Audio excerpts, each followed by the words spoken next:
how they describe for trade, they moved to electronic. That was the most efficient way of doing it. I watched that transition. I was participating in the standard market of opening up how you call your broker. You pick the nick what you see your trading desk, and the book would say what's your password and your user number, and you would confirm all your orders and your during the market moving around. Today, because of and the efficiency of how we have electronic trading, everything's out of fingertips test.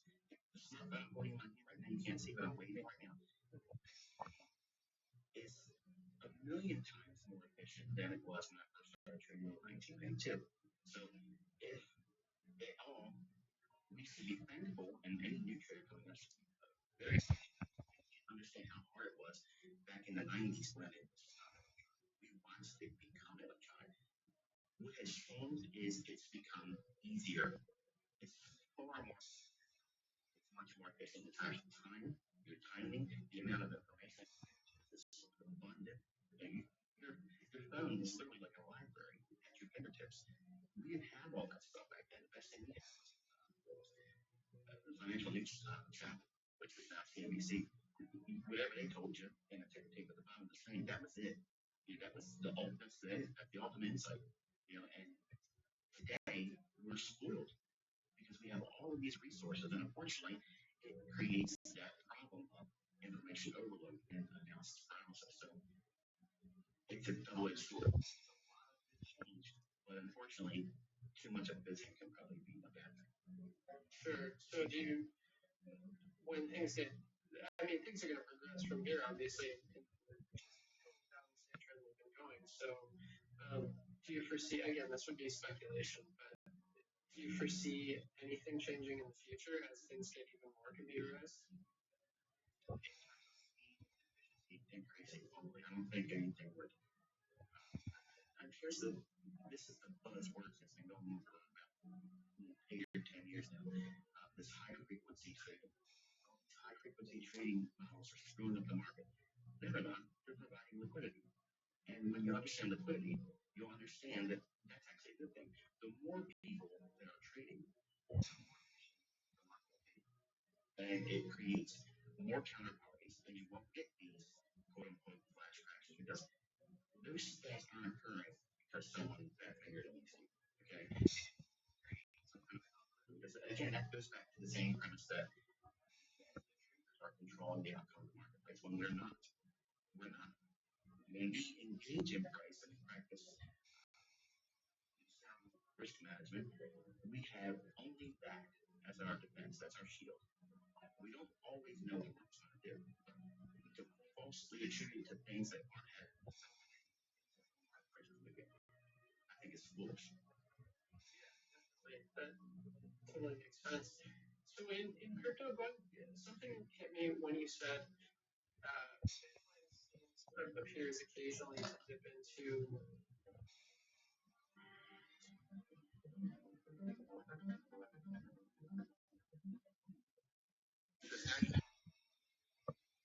everything happens on a timing that you can't recognize from being perfect timing until it happens. It goes along the same thing. Last, how long it's going to take for me to be profitable? It happens differently for everyone. It's directly related to how you think and how you study. What expectations are you placing on yourself? The ones that have very, very reasonable expectations, they're the ones that do the best in terms of timeline, the learning curve, amount of time. But the ones that have really astronomical results in mind that they think that they have to do something with, they're the ones that many times are having still never met a fair profitability yet. Because they're trying to do something extra other than finding a model that repeats and take reading, not demonstrating. And then when you find it and integrating, then forward test it for months and be bored with that. Don't rush to the point where, oh yeah, I've done it 6 months, 2 days. I'm bored with this. It's time to start with no money. When you feel like you have done enough of demonstrating with your model and it's consistent, you know what you're doing, you're not surprised by what price is doing, and then you don't care ultimately about the money, but you're going to go into trade a account that yields pay about pay out money, something you trade with from an account, or if you're putting money into it. When you report the demonstrating, but you're going to go into it no matter what anybody else would tell you, you're going to do it, but you're only going to trade with one contract, and you're going to stick with that, and you have to do that, not trade more. If your mindset is like that, that is usually where I would agree, but I don't ever tell anybody to trade with my money. But that would be where we would agree at that time that it's not really something. At that moment or in the near future, you're probably going to want to transition to trading with your money. But you're going to know when it happens because no one's going to tell you you're not going to. Exhausted all the time and interest in doing it in demo only, and you're consistent on it. You're not impulsively pushing the button. You're not romancing the uncertainty. You're embracing the uncertainty. You have tools, you have protocols, things that you trust that deliver. And you believe that while they're not perfect and that you're not going to be perfect, it yields a high degree of probability that is in your favor. So therefore, by repeating it on that same logic, it's reasonable to assume that as long as you don't put exorbitant risk in your trades, you could have a positive outcome.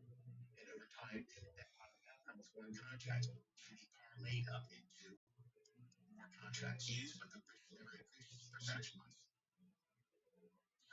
10% as a maximum risk. If you're trade with a hand risk, I'm sorry, 1% risk when you're first starting to make money. But you're going to say, I can't make a lot of money. You're a fucking liar. You're a liar. You can make lots of money with that. You can make lots of money with that. You don't understand compound interest. Compound interest is the factor that does all that. You can start with 1/10 of 1%. Just starting and being consistent over time, the compounding effects of increasing as you make more, it's exponentially. It starts going vertical. The longer you keep doing the consistent application of what it is you found profitability in. It doesn't matter how much you start with. It doesn't matter how much you risk in the beginning. If it's small risk, that small risk does more of the heavier lifting 6 months down the road, 1 year down the road.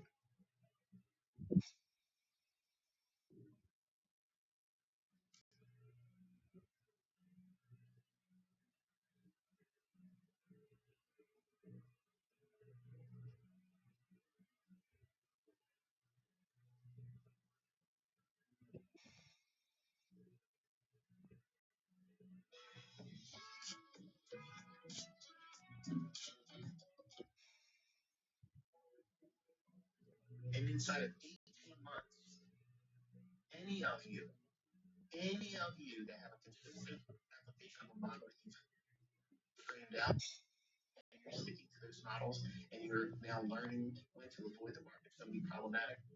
That in itself is a game changer. That's a game changer. Knowing when you're not going to push like the lawyer now or your son coming, when's it harder for you to trade? Knowing that and sitting outside of the market having no issues with that. No one's going to influence you. You're not going to feel bad that the market may give minimum even though you're outside of it. You can sleep at night. That's someone that's going to make a lot of fucking money. That's someone that's going to make so much fucking money. It's crazy. But that's a very hard skill set to adopt. It's hard. That's a hard lesson for a teacher to communicate to a student because they all want to go get me into a trade.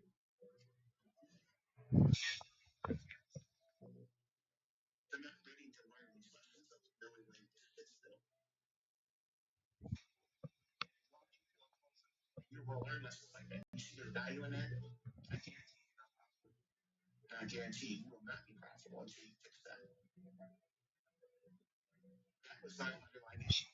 I thought every day I was going to be right, and I would be right about what I was doing, being a criminal, only buying and never shorting. market says no. I'm trying to buy it. This is 20-year-old, and it's saying, no way, I'm not going up there, and it would crash down low. And I would think, okay, well, now it's at a level it really should go up. And I was doing things wrong. In the beginning, in your own stages, your ignorance blinds you to the depths of your inabilities to see your own faults. It's impossible for us to recognize it. That's why you have to have a teacher. You have to have a mentor. You have to. Because left your own devices, you're going to hurt yourself. And you don't realize doing things incorrectly for a long period of time, it creates extreme bad habits. And it would be easy to assume that, oh, well, if someone tells you the right watch, it's easy to drop bad habits and just do the right things you're supposed to do. And I have mentorship groups that prove that that is not true. Okay, come on. It's a lot of things that you have to wrestle with. When you get accustomed to doing something, and for people to suffer from anxiety and depression, there are things that they're placing on themselves. When I was going through that, it was needed, but I chose to live with it every day until I learned skills that taught me how to put it down and leave it and walk away from it. I had myself in prisons. The door unlocked, the door opened, and I said, I'm in jail, I can't get out of this. When I could have just walked out anytime I wanted. But I made my home in depression. I made my home in agoraphobia and anxiety, and just it defined who I was until I got tired of living like that. And I started looking at how I could empower myself. I focused on my strengths,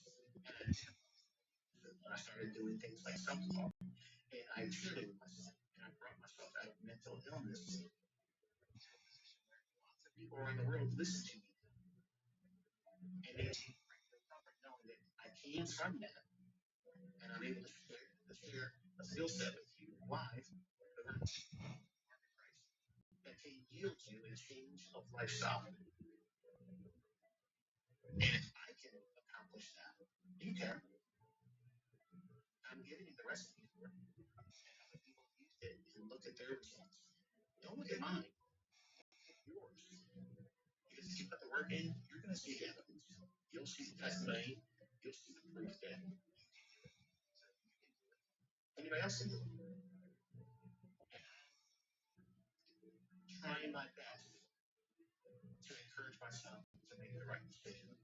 Because while this simply doesn't sound good, no, but it's straight. Let's say my son goes out to sea and he tries to do something. And so he does it and tries to impress me and do more than I have asked him to do. And say he versus his under account. Would I be disappointed? Yes. Would I ridicule him? No. But I would begin to say the same. What does it feel like right now?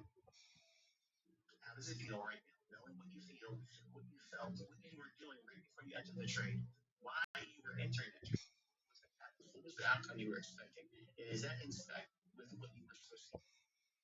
Because if you can't recognize that as a problem, as a root cause, you're gonna repeat this thing. It's gonna happen.